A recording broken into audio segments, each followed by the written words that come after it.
বিসমিল্লাহ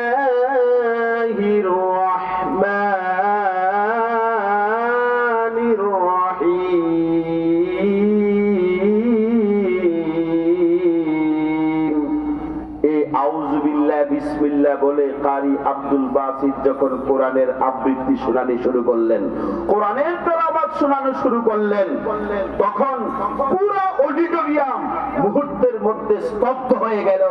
এক নীরবতার ছায়া এসে গেল।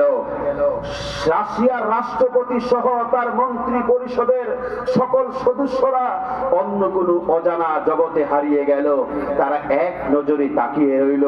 হঠাৎ করে অজানা কারণে তাদের চোখ দিয়ে ঝরঝর করে পানি পড়া শুরু হয়ে গেল। তারা কাঁদতে শুরু করলো। অজানা কারণে তাদের হাত থেকে মদের বোতল পড়ে ভেঙ্গে চুরমার হয়ে গেল, মদের গ্লাস পড়ে ভেঙ্গে চুরমার হয়ে গেল। এদিকে কারি আব্দুল বাসিত ইবনে আব্দুস সামাদ তার শরীরের সমস্ত শক্তি আর কণ্ঠের সমস্ত আওয়াজকে একত্রিত করে উজাড় করে আল্লাহর কালামের আবৃত্তি শোনাইতে লাগলেন, তেলাওয়াত করতে লাগলেন, করতে লাগলেন, করতে লাগলেন। অনেক লম্বা সময় পর্যন্ত তেলাওয়াত চলতে থাকলো। এদিকে রাশিয়ার রাষ্ট্রপতি এবং তার মন্ত্রী পরিষদের সদস্যর চোখ থেকে ঝরঝর করে পানি পড়তে থাকলো। আল্লাহু আকবার। প্রোগ্রাম শেষ।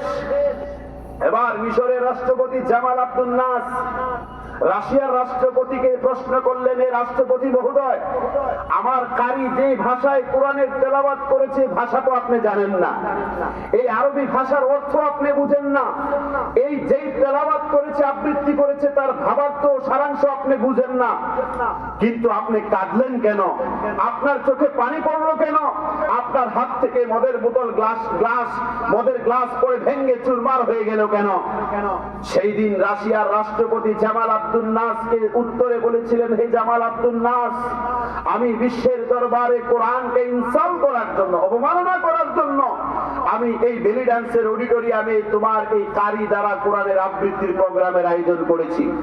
কিন্তু তোমার এই কারি আব্দুল বাসিত যখন কোরআনের আবৃত্তি শুরু করেছে, তার ভাষা জানি না, তার ভাষার অর্থ জানি না, সারাংশ জানি না, কিন্তু কেমন জানি এক হাওয়া, অজানা হাওয়া এসে আমাদের অন্তর জগতে ধাক্কা লেগেছে। অন্তর জগতে কেমন জানি এক শীতল ঠান্ডা ঠান্ডা শান্তি শান্তি অনুভব করেছিলাম। আমরা কি জানি এক অজানা দেশের মধ্যে হারিয়ে গিয়েছিলাম। কখন কি কারণে চোখ দিয়ে পানি পড়া শুরু হয়ে গেছে কিছুই বুঝতে পারলাম না।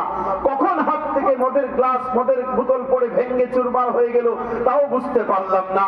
ও জামাল আব্দুল নাস, তোমার রাষ্ট্রের কারি আব্দুল বাসিতের মতো আমার রাষ্ট্রীয় যদি কিছু কারিউল কোরআন থাকতো, আফসোস, তাহলে আমি সমস্ত বেলি ডান্সের প্রোগ্রাম বন্ধ করে দিয়ে এই সমস্ত কোরআনের কারিদের কোরআনের আবৃত্তি শুনে, তেলাওয়াত শুনে শুনে আমরা আমাদের অন্তর জগতের জ্বালা মিটাইতাম, সান্ত্বনা তৈরি করতাম। আল্লাহু আকবার।